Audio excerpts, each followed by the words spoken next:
I'm Julie Legg, author of The Missing Piece and diagnosed with ADHD at 52.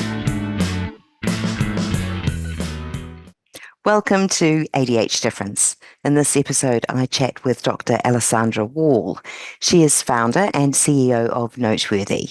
She's an international speaker, author, and psychologist.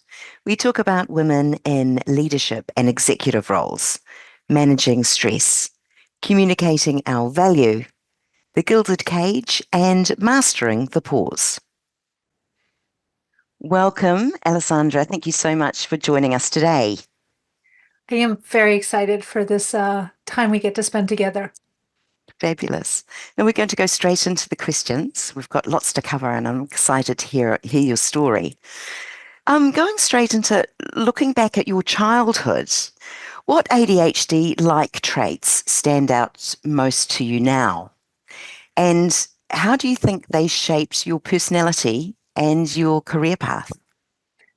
In hindsight, you and I were talking about this. I was never formally diagnosed with ADHD, but I actually became a clinical psychologist. And I did the diagnosing for lots of people, work with children and adults. So in hindsight, I had an aha, oh, this explains so much. And what it explained, when I was a little girl, I remember this very specific moment in what in America they would call middle school. In French, they call collège. So 12, I must have been 12, 11 or 12. And I remember sitting in a class and shaking my head. You know the way you do when you're driving and you're tired and you're just trying to stay awake, and then trying to like literally creasing my eyes like this and going and asking myself this question: is it as hard for everybody else to focus on what's going on? Where I would sit and I would just maybe, and then my brain would squirrel someplace. For me, what that meant is as a child, especially as I chose to become more academically conscious, I would lock myself in my bedroom. I am so lucky compared to many folks with ADHD that I was internally very driven. So my parents had no idea I had ADHD. I did find a book one day and I asked my parents, is this for me? And they go, no, it's about your brother. Okay. But I would lock myself in my room for hours. And what I'd do is I'd read a book, but in order to be able to follow the book, I'd have to highlight. Mm. And then you'd look and 90% of the page was highlighted. So then I'd take notes on those highlights, but have dozens of pages of notes, at which point I had to highlight those notes and write a second set of notes. And that's how I learned. So for things that I presume might have taken one of my classmates 30 minutes to learn was probably a 4 or 5 hour process for me. But again, incredibly lucky because nobody had to be on my back. The thing is, all of that taught me how to be persistent. All of that taught me how to trust in this idea that if I put my mind to it, I could unlock certain things. However, the reality is the result was still mediocre grades. Just barely good enough. So the downside of this, and where in hindsight I think it has helped me as an adult, but it won't feel like it, is I spent a lot of time feeling very dumb. And wondering why, okay, I could get a PhD, I could unlock certain things, but why for everybody else it seems so simple. And for me, it was so hard, and I could not appreciate my own intelligence or my own ability because I had to work to make it happen. Mm. Your highlighting of books and taking notes, 100% that was me as well. And getting frustrated, rereading over and over again the same paragraph because I'd forgotten already. And I could understand the words, that wasn't a problem, but it wasn't quite settling in as I thought it should. So yeah, I was also too quite happy not to share that challenge with family members, to tuck myself away in a room and quietly read, or the best that I possibly could. But your career path has been wonderful. I mean, you've spent 17 years as a clinical psychologist. How did your neurodivergent traits shape that work And what ultimately led you to creating Noteworthy? I'm trying to figure out the question of how it led me to it. I think if you meet anybody who starts as a psychologist, we all have our own sob stories, right? We all have, whether it's ourselves or a family member or a friend, somebody we're trying to fix, uh, in hindsight. I started off as a child psychologist. I eventually moved into adult therapy, but there was something incredible. First of all, at not feeling so dumb, right? So still feeling dumb because I had to work so hard, but being able to unlock certain things like a degree or anything that proved to me that maybe I wasn't as unexceptional as I thought I was. But then being able to work with children in this space, being able to do the testing, it's only once I started diagnosing other people that I understood it. And it really shaped certain things in my conversations with those children, often and mostly boys, although that's, I think, just because it's when you see impulsivity and hyperactivity, which I had both of those, but they just called me a tomboy, right? That was the word. Um, it's easier to spot, but my ability to be patient and kind, but also to be tough in certain ways, to tell them this isn't an excuse. This isn't your get out of jail free card. This is me telling you that, yeah, you have this, therefore you will have to work harder because you are capable and you deserve to unlock those. So that really shaped the way I push things. One of the best gifts neurodivergence gave me is this. One of my top abilities is the ability to listen to what somebody says. And from the jumble of words and stories, to pull out themes and threads. In my house, I like to say, I'm a gestalt person. My husband can listen to a movie, my sons can do this, can listen to songs or a movie, and they can quote word for word.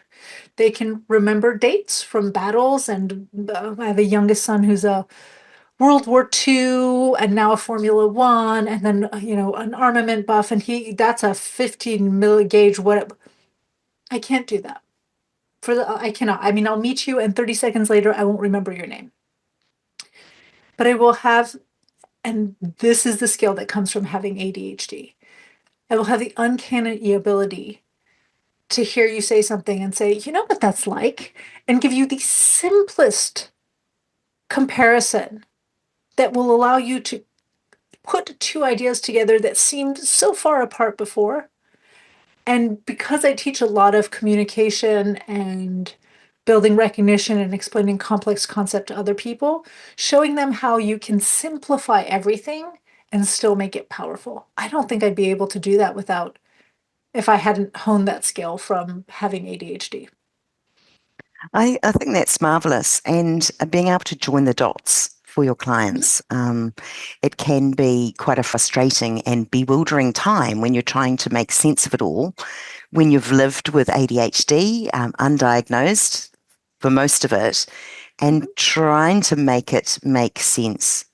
Having someone to simplify it would just be marvelous. And I think we're getting better. I think with information out there now, and the amount of resources available and support, it's no longer battling ADHD alone now. I'm really pleased how things are progressing there. I have to say, I really do sell it to my clients. Like, whereas this was this thing that as a child, I think I would have been very I would have wanted to hide the neurodivergence. I just wanted to be like everybody else. As an adult, I'll literally say, I have ADD. It's not like it was when I was a child. I can read and retain things. I read one book a few years ago. It's called Trespassing on Einstein's Lawn. It talks about quantum physics. I have to say that was a book as I was reading it. I had the memory of that experience because I'd read these sentences and like all of these words make sense, but we're talking about string theory and my brain isn't putting like I can't that connecting thread, all puns intended with string theory, I just couldn't put together. Um, but as a whole, now I sell it to my clients as an advantage in two places. One is this thing where they say, I'm not sure how to make it. And I'm like, you don't need to worry. I'm really good at this. You'll talk, I'll listen, I'll translate for you, and you'll see it'll all make sense. But the other thing is a growth mindset. I talk about, I wonder if you have this, about having a starburst mind. So if somebody gives me a single idea, instead of my mind going linearly or even in roundabouts, it starbursts in like 5, 6, 15, 20 different spaces at once. Yes, the downside with the neurodivergence is you have to slow down your mind and figure out which ones are relevant, how to prioritize, what, when, how. But in my mind, there's always possibility. And it's not blind optimism. It's seeing things that other people don't necessarily see because their mind is functioning in a single or maybe on a triple track. You would have had some highs and lows and setbacks along your career journey. Are you able to share any of those with us today? Always. I'm completely transparent. Based on the neurodivergence, I mean, let's just start with feeling really, really dumb. I mean that when we talk to adults who have grown up with neurodivergence, and especially if it isn't something that they understood or that was properly explained to them, I had to do a lot of therapy to get over feeling not good enough. And Mm. with that not good enough, it's going to sound like I'm contradicting myself from what I just said, but when it comes to others, I've always been excellent at seeing possibility. But the pain of these things when it came to me was not seeing possibility. It just feeling so stuck. And you have this built-in excuse for why you're going to fail, right?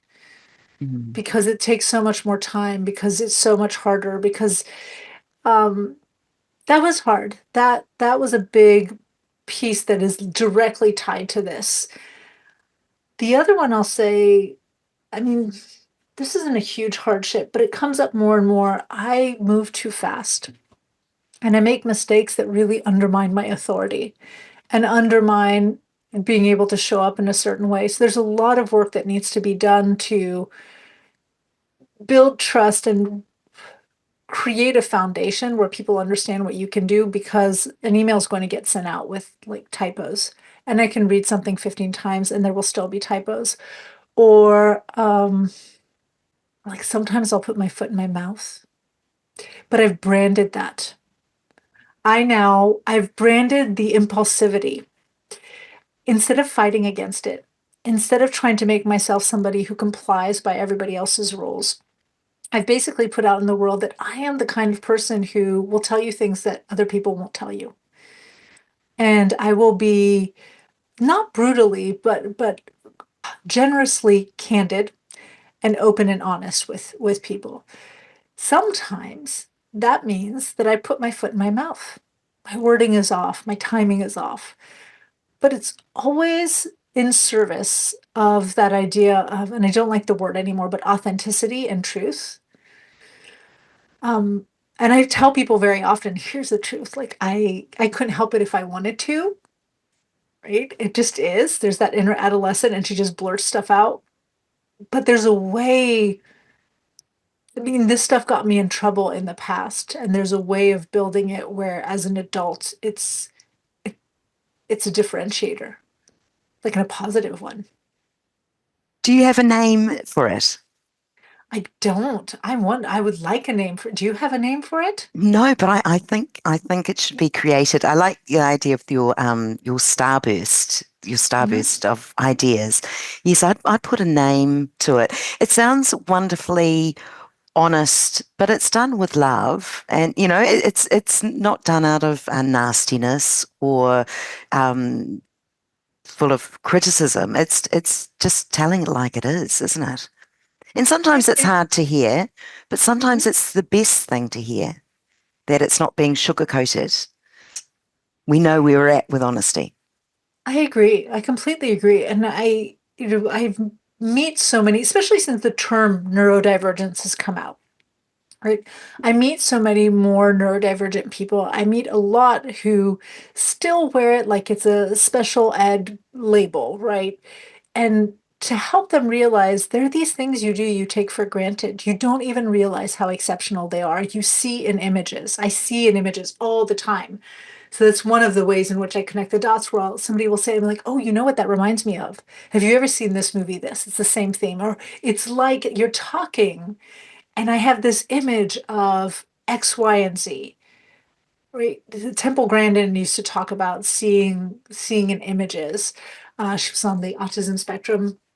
She is. She's still around. I don't need to talk about her in the past tense.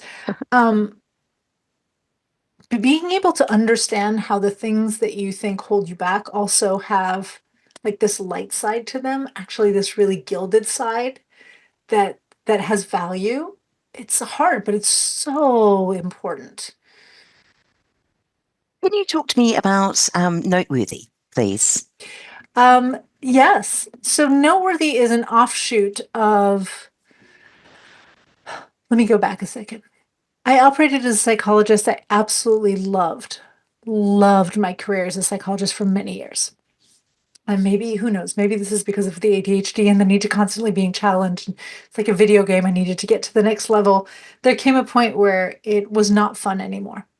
And what we know with ADHD, at least, is if you can interest the person, they can be single-mindedly focused and driven. But if you bore them, they're lost. It's not that I was Mm. bored, it's just that it wasn't fun anymore. But there were certain skills that were. There were certain practices, there were certain engagements. So I took all of that and I refocused it into a different career, an adjacent career, executive coaching. But one where I get to work at much faster and higher levels with people instead of just trying to pull people out of maybe the depths of depression or massive anxiety. It's not that the clients I work with don't experience depression or anxiety, but they're all trying to level up their higher conversations, sometimes with the kind of women who in the past I would have said, I don't belong in this room. They're so smart, they're so accomplished. They can remember all the lines and the numbers and the dates, and they talk in words and it's all initials, and I have no idea what they're saying. But I'm in a place where I feel very at home. And I get to work with these exceptional women, many who don't have any of this neurodivergence. They're brilliant and still doubt themselves, which is always interesting to me. Many who don't doubt themselves but are reaching for bigger things. And these skills that come out of ADHD and the neurodivergence, the willingness to have hard conversations, to say the things people don't say, the ability to connect the dots for them. They're working in spaces I don't need, finance and technology and biotech and healthcare, and um, the ability to see things from a different perspective and connect the dots, even though I don't have the technical knowledge. Um, the willingness to explore possibilities with them. So all these things that came out of being or having ADHD, they make me really good at what I do and they make what I do fun. I mean, that's the other piece, right? When you stop fighting against who you are and you just move into that space, you're like, this is who I am, so this is how I'm going to operate. It's so much better. And I bring that in with my clients, right? This is one of the things I teach them. I'm like, you can continue trying to condense yourself to fit what other people think it means to be ladylike or what other people Mm. think it means to be successful, or you can own who you are and teach other people how that fits within a larger definition of success and fulfillment and power. And ladylike is my recent newest thing because my mom used to tell me to remember to behave like a lady. I'm like, can we redefine what it means to be ladylike, please? So we're talking about managers and those in leadership positions, being a boss without being bossy, Mhm. and That's a nice word. visibility without guilt or backlash. And I think both of those ideas are massive. Mhm. And with executives with ADHD, we're battling with imposter syndrome or the fear of ourselves being too much or too noisy or too energetic or whatever it may be. To be authoritative and authentic whilst battling our own inner challenges. Okay, so I will say this. When I started Noteworthy, I started with women who were climbing up the ladder. At this point in Mm, time, I'm working with women who are at the top for the most part, or very near the top. mm, And if you're listening to this and you're not there and you're wondering, how do you get there? I will say there are two categories of women at the top. One are the category of women who get to the top and feel so threatened and so kind of diminished by the experience of getting to the top that once they get there, they guard the top. They can't function fully. It's not on their terms. It's whatever. They're just trying to, they're like a dragon. They're just trying to guard the mountain, right? Mm. The other are the women who, unfortunately, many have still made a lot of those same sacrifices. So they have made themselves small or constricted themselves to fit certain spaces as I get into my square here. But they've also retained part of who they are, which means they're status quo breakers, not just because they're one of 10% of women in their positions, but because they've reached that place while retaining part of who they are. Those women, the battles were tougher. I would say the journey was probably harder. It might have taken them a little bit longer. Once they get up there, though, they're so much more effective. They tend to be much happier. And if they're not happier, they're quicker to get out or to change the systems that are shaping them. So if you're thinking, I'm somebody who blurts out all the time, I have 1,000 ideas, I don't know which one's right. I meet somebody and I can't remember their names. I'm supposed to be looking at all these data sheets, but when I'm asked to speak in a meeting, like I look at the numbers and they don't make sense. You have two options. You can be like the first group of women and you can try to pretend and you can try to contort and you can work 7 times as hard as everybody else and do the whole reading, 15 times note taking process to your exhaustion. And when you finally unlock these spaces, you will have the imposter syndrome because you don't believe, just the way I did in my 20s, that you belong in those spaces. Or you can get really comfortable understanding who you are.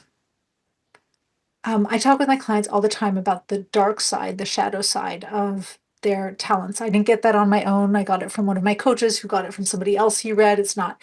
So I'll talk about the dark side of being the most intelligent woman in the room, the dark side of giving a damn, the dark side of being somebody who can see possibility. They're dark sides to all positive qualities. You and I, we've talked about the light side, right? It's supposed to be such a terrible thing to have flight of ideas, to have this impulsive mind. But there's a really positive side, that ability to see opportunity. It's supposed to be so dark and so inconvenient to not be able to remember details. But I see the forest all the time. And strangely enough, and you probably do too, I remember specific trees. I just don't remember all the trees. And I remember the trees and can describe them in such perfect detail that it surprises even me sometimes. So if you know what makes you you, one of the things I talk about is what I said earlier I did for myself, I do for my clients, brand it. If somebody says, "Will you jump in all the time?" you can say, the behavior is one I'm trying to correct. Absolutely. I don't want to be someone who interrupts all the time. And, not but, otherwise I put a strike through that sentence. And the reality is, it's because when you speak, I have 1,000 ideas. So here's what I'm going to do. When we're in meetings, I'm always going to be taking notes. I want you to know I'm listening to you. I'm just writing down my ideas so I don't interrupt you. If I do happen to get a little excited on something you say and I interrupt you, please call me out on it. So I start creating an engagement. Now it's not just that I'm not paying attention, that I want to hear myself talk, that I interrupt all the time. It's that I'm coming up with ideas. I'm being creative. I've invited you to be part of the solution to me developing a behavior where there's checks and balances on how that comes out. And I've also given myself room to bring in a system like writing notes that really works for me without me feeling bad that what are they going to think? Everybody else is just listening and I have to take notes. That when we can create conversations around who we are and why it's okay to be who we are, we can create that visibility. When we're not just looking at the dark sides, but we're looking at the light sides, or when we're not just looking at the light sides of other people's qualities, but we're looking at the dark sides, we open things up. To me, that is really, really big. If you know you're not good at something, don't do it. That's another conversation around visibility that I have with my clients. Women tend to raise their hands for all the things they know they can do. And because we're good at a lot of things, we learn to raise our hands even for stuff we hate doing. If I were teaching this in a room of people, I would ask the room, how many of you have built a brand or built a reputation around tasks or skills that you hate putting into play? And people come to you again and again and again to do that work, right? And it would be a ton. Do you have that, by the way? What's one for you? I just my mind's gone to a situation where I needed to do one of those personality Mhm. questionnaire things, and I got stuck at the very first question because I think it was a Myers-Briggs thing. Mhm. Um, because it was, do I answer this as me at work or do I answer this as me at home? Because me at home, everything, creativity, spills from my pores. At work, it wasn't a creative environment. At work, I was looking at data sheets. I was good at it because I was quite meticulous because I knew that if I wasn't, I'd overlook something and, so trial and error. But at work, I was doing things that I did not enjoy, but I was good at.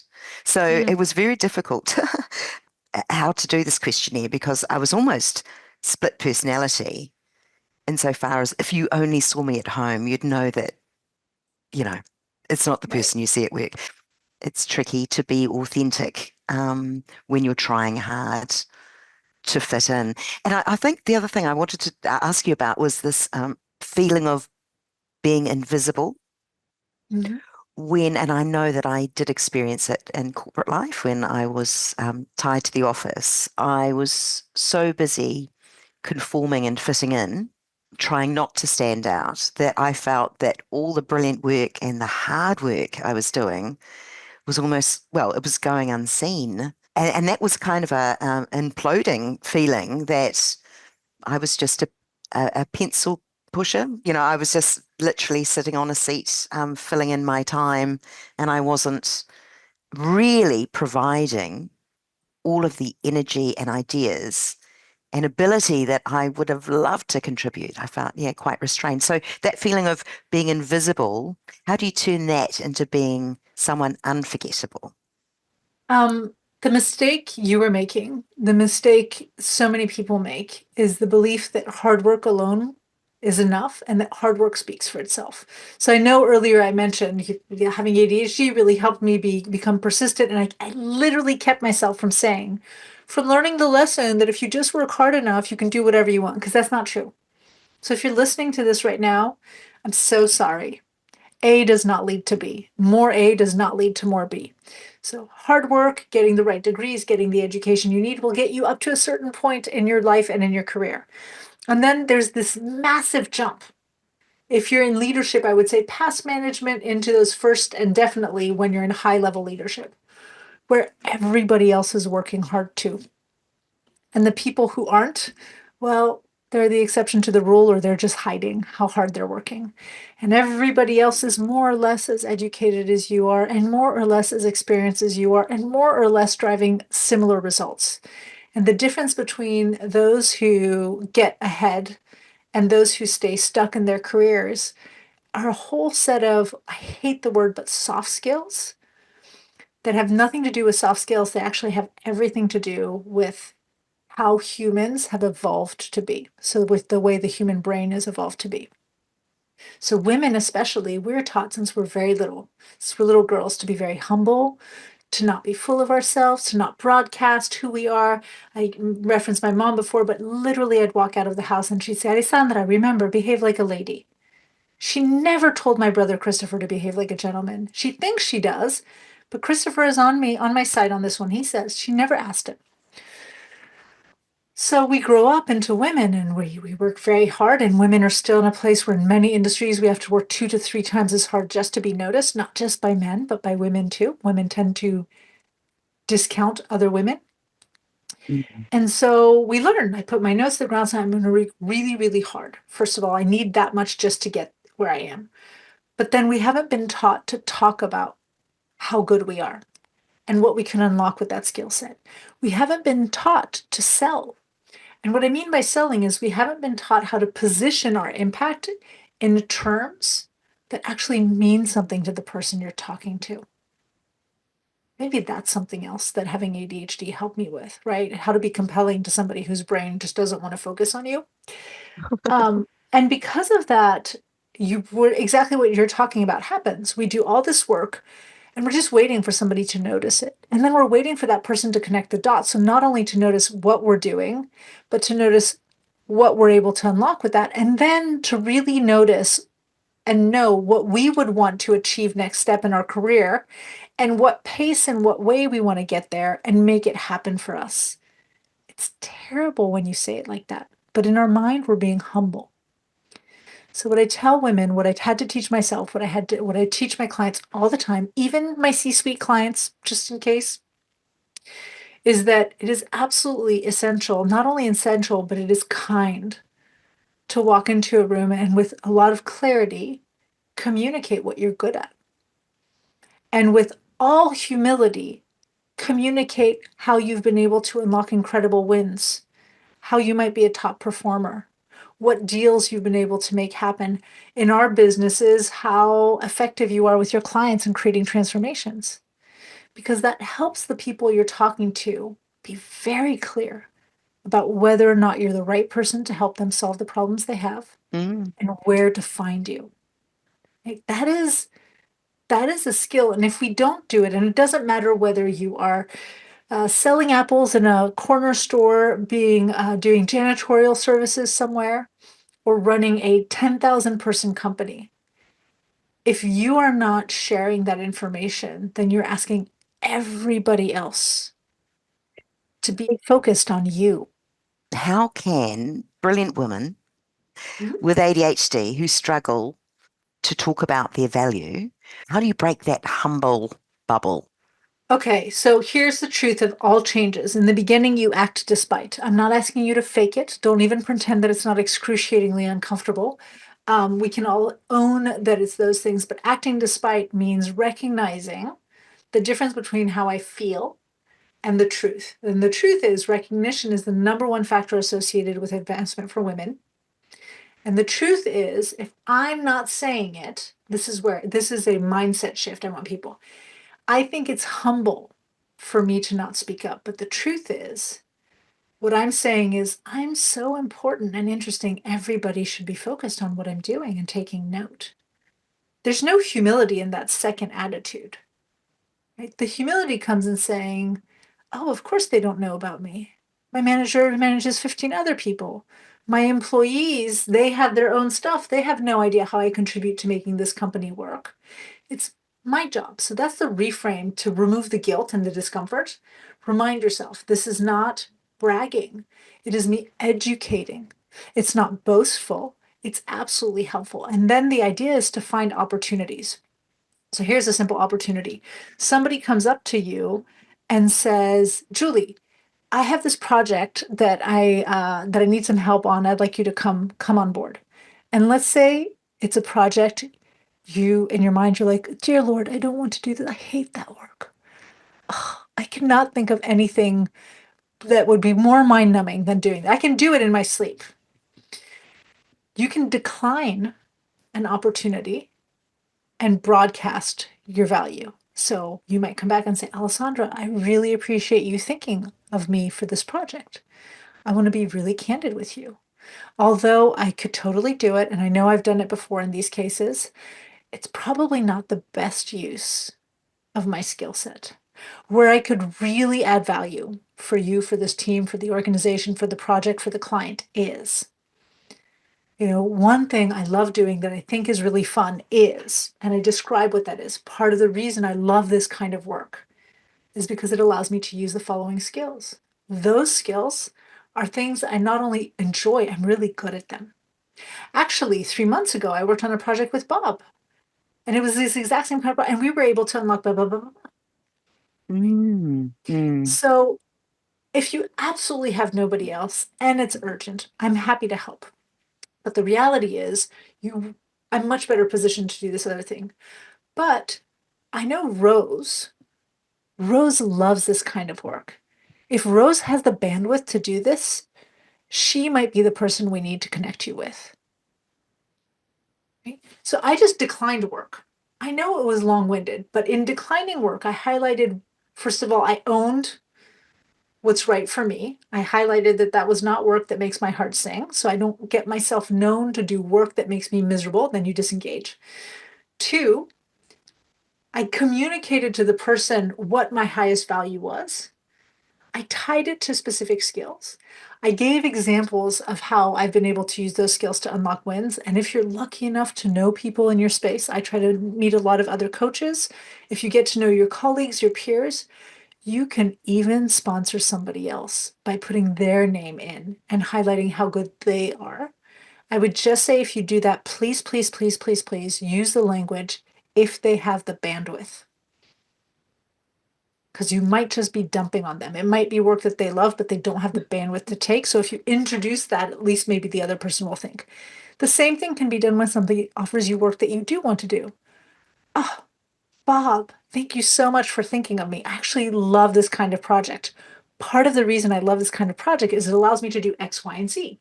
And those are things that are not just fun for me, they're things I'm really good at. Actually, last month, same thing. Yes. I'll just give two more so that your listeners have them. And I have a handout with this if ever you want it. But or there's an article somewhere on LinkedIn I can share either of those. When somebody compliments you, Julie, how good are you at accepting compliments? Terribly. Okay. Think of a compliment as a gift. Imagine if somebody handed you a gift and you took the gift and you just kind of put it behind your back and you walked away. Right. Or worse, what if somebody handed you a gift and you just batted it out of their hand? Mm. When somebody compliments you and you Mm. dismiss the compliment, it is the equivalent of batting the gift out of the hand. Mm. When somebody compliments you and you minimize it, oh, it's nothing, that's like taking the gift and kind of walking away with it behind your back. Somebody is just taking the time to give you a gift. They've seen you, they've acknowledged you, and not only have they done it privately, they're doing it publicly. Those are great opportunities to build your visibility. Julie, I really appreciate you taking a minute to let me know that. It's so nice. And I have to say, part of the reason we're able to be so successful, part of the reason Marge spoke to you, I'm hoping that part of the reason Marge spoke to you and let you know how instrumental I was on this project is because this is work I really love doing. It allows me to do X, Y, and Z, which allows me to use these skills. And those are things that are Mm. interesting and exciting to me, but they're also things I'm very good at. And notice, I didn't say I'm kind of good at, I didn't leave it at I like. I'm letting the person know how good, what's my level of expertise? Is this an emerging skill? I would like more work, but I'm still learning. Or am I an expert? I would like more work. This makes my heart sing. It's part of my passion. You're giving some amazing doorways to be able to another word for sing your own praises, but I want to put that in a more I say articulating your value. It's just about thank you. articulating your value. Yeah, I think it's marvelous, and all of these opportunities that you speak about, they're there. We just need to make it happen, as in have that conversation. Yeah, the door's open to that kind of communication, which is great. And I think what I certainly hope listeners will take that away with them, that they are able to, in general conversation, share their value and own it. We had one more. I think you were going to. Oh, I was going to say, I don't think, excuse me, I know one huge missed opportunity is when you're asked to introduce yourself. Do you Mm, ever join a new meeting or join a new call and everybody gets 30 seconds to introduce themselves and you're like, hi, I'm Dr. Alessandra Wall. I'm the CEO and founder of Noteworthy and I'm an executive coach and it's so boring. Like it's the world's most boring introduction. There are contexts where you need to present because you're in a big corporate room and people are trying to figure out why you're in the room. You do need to provide your title and your department. These are also great opportunities to share something about yourself. And when you do that, and people aren't expecting it, your brain produces dopamine.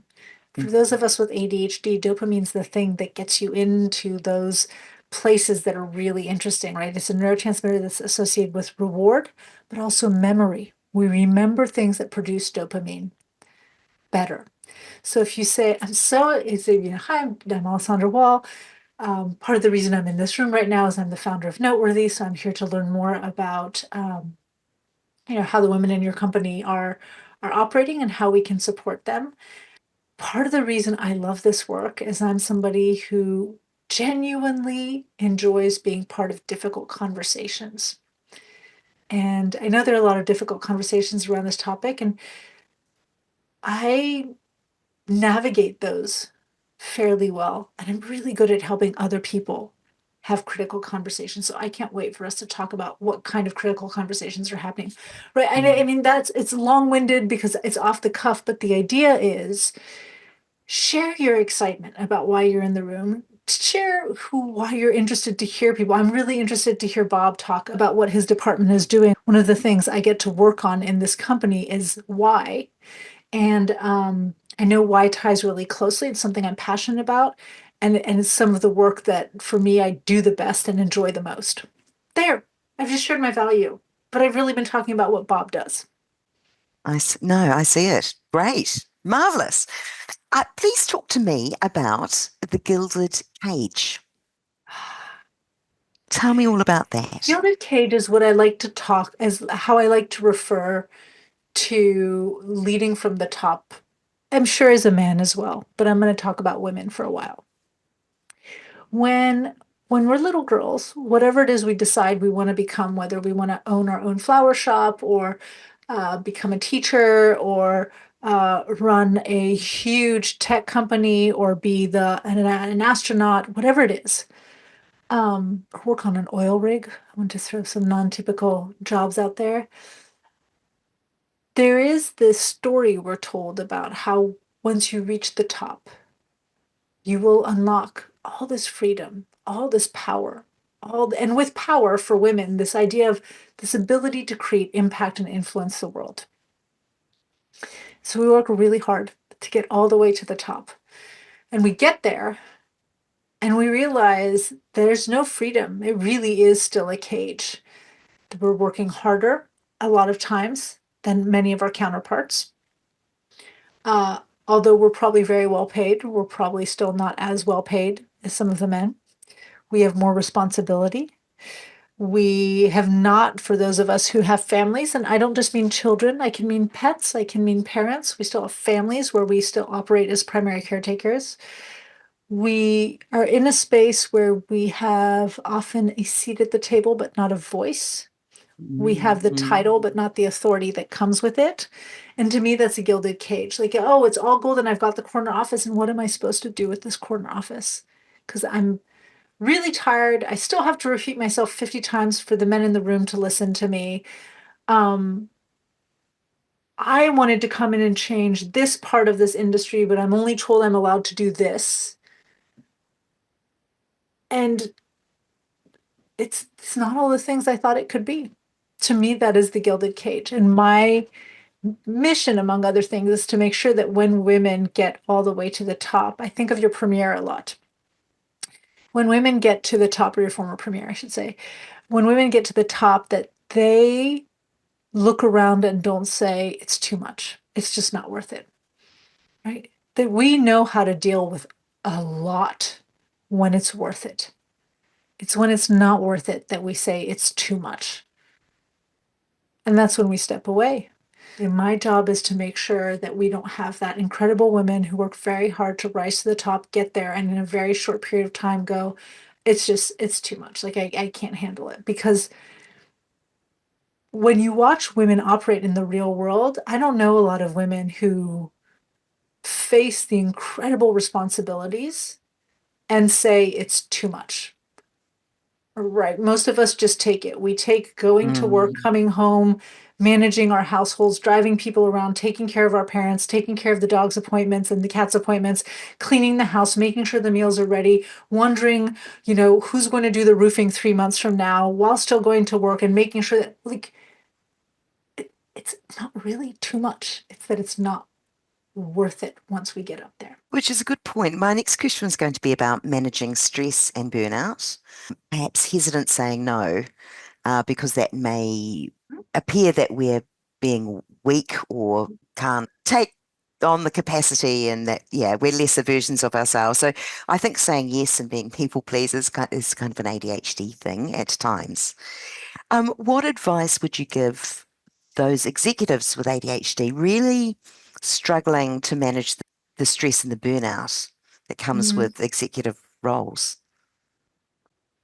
I promise I'm not saying this because I'm a coach, but find somebody you can work with.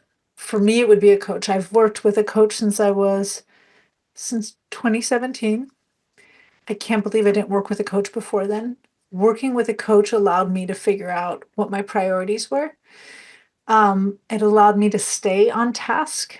I had a thought partner to help me identify what was the most important thing I needed to do to help me articulate what my number one goal or prerogative or objective was, and to not lose track of it when 1,000 first demands, but also 1,000 shiny objects entered my purview. Right? It's not just the obligations. It's sometimes people are like, oh, there's this project you could work on. Oh, there's this thing coming on. Oh, you can help somebody you care about. Oh, there's this job. And you're like, oh, yes, yes, yes, yes, yes, yes, yes. We get so passionate. And then we exhaust ourselves, even in doing things that aren't necessarily chore-like. When you have an outsider who forces you to create clarity around what's really important to you and acts as an accountability partner, not like a parent or a teacher who's staying on your back, but who you know is there and is going to ask you, how are you doing? What's it like to be you today? Ooh, I'm watching you. I know all of the things you're working on are fun. And I know this opportunity that just came up is really, really fun, but what's going to happen? Like, not to tell you what to do, but to ask you the right questions. That's what we need. And we can't expect ourselves to do that I cannot do that for myself. I'll tell you right now. Mm. I have this is a whiteboard right here. And I have this word that says, what's the most important thing I can do today that will make tomorrow better? That is my guiding principle on a daily basis. But I have all these other systems. And if for any reason, let's say you're the executive of a very, very, very small firm and you don't think you have the fees or the funds to hire somebody. First of all, you do. There's somebody out there who works within your price point. Let's just start there.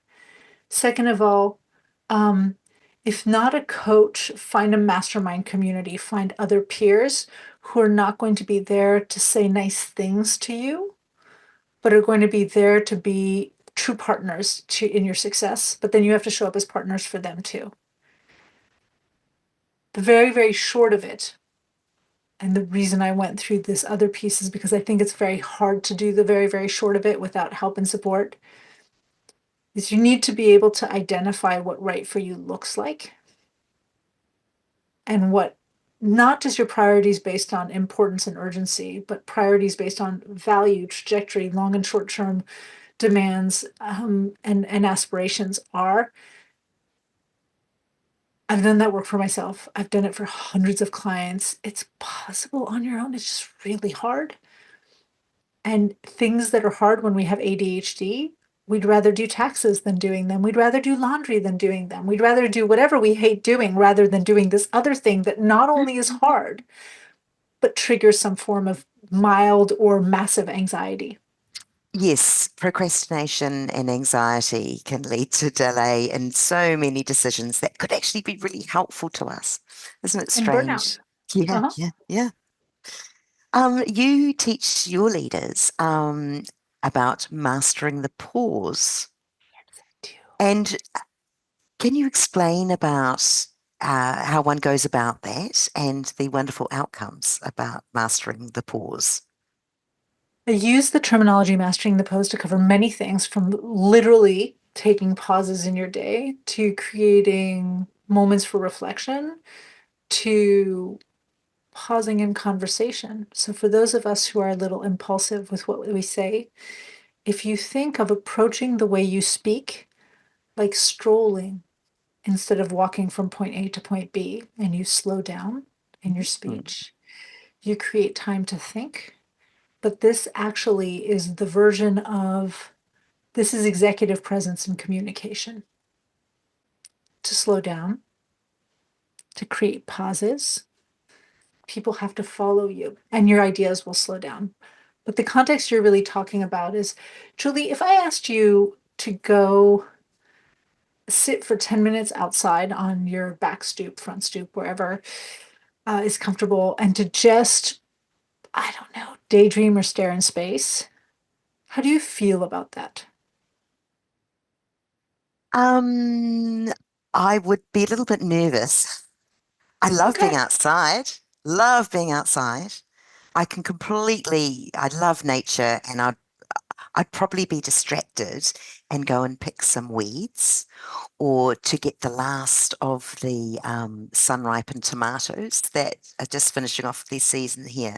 Mhm. I would see opportunity outside in 1,000 ways. So sitting for 10 minutes would concern me. So you are not alone. And by the way, you don't need to be neurodivergent or have ADHD for that to be the case. I worked for a long time as a clinical psychologist with people with anxiety, but even regular people who don't have all those things, whatever regular actually means, um, people really struggle with slowing down. Mm, The problem is your brain is like your laptop. You ever you're on your laptop and it's functioning just fine, and the battery starts to die, and then suddenly the fan on your laptop kicks in and the laptop starts heating up, and then suddenly everything, like all your applications, start moving slower and slower and slower. Our brain is very, very similar to a laptop. So all day long, we're processing information. There's data. There are 25, 70 tabs that are open at once in our brain. They're all kind of process information in the background and try to ping us and send us notifications. And on the one hand, our brain loves that because novel information gives us dopamine. It's why we're willing to scroll and scroll and scroll until we find that perfect bathing suit. Ah, and then when we find it, we're like, just hold on a second, because there might be another perfect bathing suit. We're waiting for that dopamine hit. So unfortunately, our brain is designed to want to constantly be stimulated. But for millennia, there were vast periods of time where we couldn't be. Let's just say when the sun set. In wintertime, in harsher climates, in summertime, in harsher climates, where you couldn't go outside. You just needed to be put. We've lost that ability, but our brain has not changed since we've lost that ability. So what I discovered when I was still operating as a therapist, I had my kids at the time were under 5 or 6, both of them. I was we had a CrossFit gym, which was a side hustle, and I was building the first version of my coaching businesses. I couldn't shut my brain down. And not just in that ADHD fashion, like I couldn't sit down for 5 minutes. I felt guilty. I felt bored. I felt anxious. I tried lots of different kinds of meditation. I was okay with having the monkey brain go, but meditation just annoyed me. But I knew biologically the brain needs to slow. This isn't healthy. If mm, sitting 10 minutes is a long time, but even 2 or 3 minutes will make most people feel really anxious. If that's your response to sitting down, that's your clue that you need it. So the pause is about learning to recondition your brain to sit down and not clear your mind of thoughts. It's not about not having any thoughts, or it's not about mindfulness meditation, just to sit and stare into space. Maybe you'll think about your grocery shopping list. Maybe you'll look at your weeds. That's what I do in my garden. I'm like, oh, I need to do this project and that project and that project. And what if this? But eventually, if you sit and you get through the anxiety, your brain goes, ah, and you can feel the release. And in that release, where the brain goes out of this, like, I am processing all the open tabs, to let me close tabs, close, close, close, close. Your mind doesn't go blank. Your mind goes in and it starts noticing, oh, my neck's really tight. This necklace is heavier than I thought. On my right here, I can feel the beginning of a headache. It's from smiling, is what it is. It's from smiling so much. And then go, but is it just from smiling? Or is there anything else going on? Oh, this thing has really been bothering me. And in creating those pauses, we can start thinking more deeply about how we're doing, what's stressing us, what we're feeling. Since I work with leaders, I say this is part of critical thinking if you don't have the time to slow down, you can't catch, for example, when you're having a terrible, horrible, no good, very bad day. And now you're going to operate in a space where you're going to make poor leadership decisions. And that doesn't just affect you, it affects all the people who are counting on you to make good leadership decisions, from the people on your team to the people 3 teams below to clients to what we found, what I found, because I've been doing this practice now. My kids are, well, 10 years. So I've been doing this practice for 10 years. They're 16 and 13 now. Is you can start with 2 minutes at a time, like when you're heating your tea or your coffee, or when you go to the bathroom, if you could just leave your phone behind when you go to the bathroom.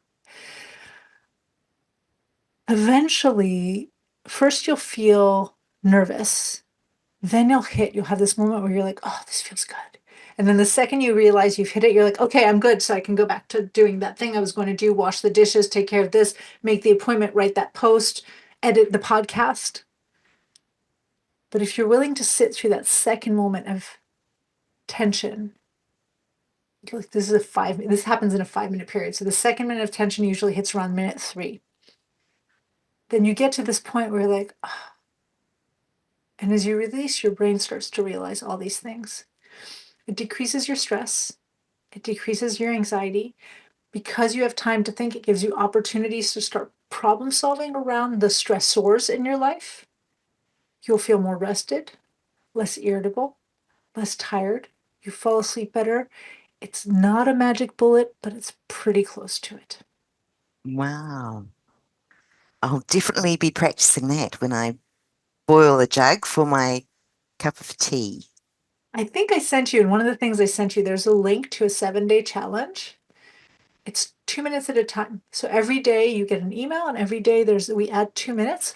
But I give context. I'm like, try thinking about this way, this way. It's just 2 minutes.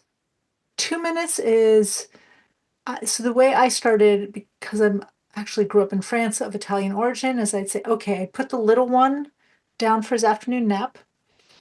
And instead of immediately running into, these are days where I wasn't practicing as a therapist, instead of immediately running into my home office to build my business, I'd brew a cup of espresso and I would sit outside. It's the advantage of living in Southern California. I'd sit outside on my back porch and I'd say, just drink your coffee. That's it. It's just an espresso. It's not a huge cup of coffee. And just 2 minutes to drink the cup of coffee. And after those 2 minutes, you can get back into work. But there was always more clarity. There's a better sense of coming into work and going, okay, now that I'm not rushing from point A to point B, what is it that I want to work on? What's most important right now? Oh, as somebody with ADD, I might be like, oh, I completely forgot 3 days ago I was supposed to send this email to this person, and because I didn't write it down, and start better practices. Mm. The power of the pause. I think that's marvelous. We've chatted about some really, really interesting things today, Alessandra. So thank you. Your links, the link that you mentioned to the 7-day challenge, I will put them as well as all of the other links that people can contact you. I'll put them in the show notes so listeners Thank will you. be able to find you and learn more about you and what you do. It's been such a fascinating chat, and I really appreciate you taking the time to share your life experience and also your expertise in this area with me and our listeners. Thank you for giving me a chance to connect the dots and in many ways to take my afternoon pause, right? A nice pause in my day before I wrap it up with the final touches. So it was lovely, and I really appreciate this.